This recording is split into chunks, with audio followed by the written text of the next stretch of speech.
Hey, I hope you've enjoyed my introduction to my blog this week, and I'm going to continue doing this. Thanks for all your feedback. Make sure you're following me along on social media, and I'm putting these on YouTube as well so that you can see them there. So follow me and subscribe there.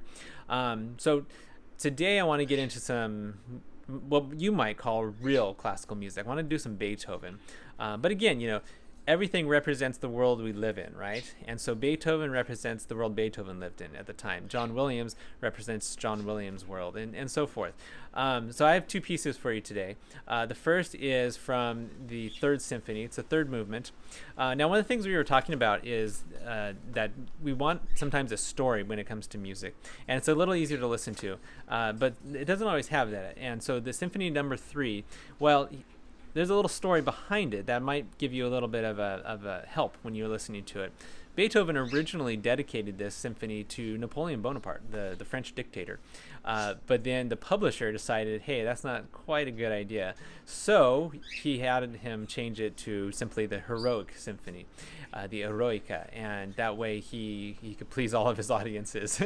But you can still hear some of those themes that would come up when you think of Napoleon's reign in France and some of the conquering elements of the Napoleon dynasty.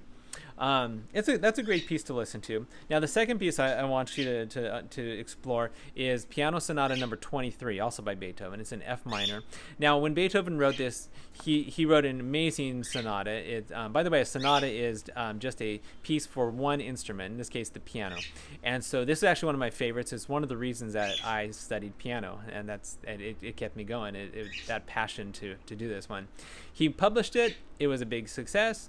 It went great, and but later on, after Beethoven died, people wanted to republish it, and they thought, you know what, we want to sell a few more of these. So you know what they did? Well, they put a title with it. They called it the Appassionata Sonata, which is Italian simply for passionate. And yeah, it is passionate, and just giving it that little bit of a title kind of gives it a little bit more story to it, doesn't it? And so I'm going to have you listen to the third movement, which is in my Spotify playlist, by the way. It's on my website, or just search on Spotify for M3 Creative Academy. And it's the third movement. It's fast, it's exciting, but then it's just like the end of a rock concert, because I truly believe Beethoven was just as much of a rock star as anyone nowadays, maybe even more. And so you get to the end, and you know what he does?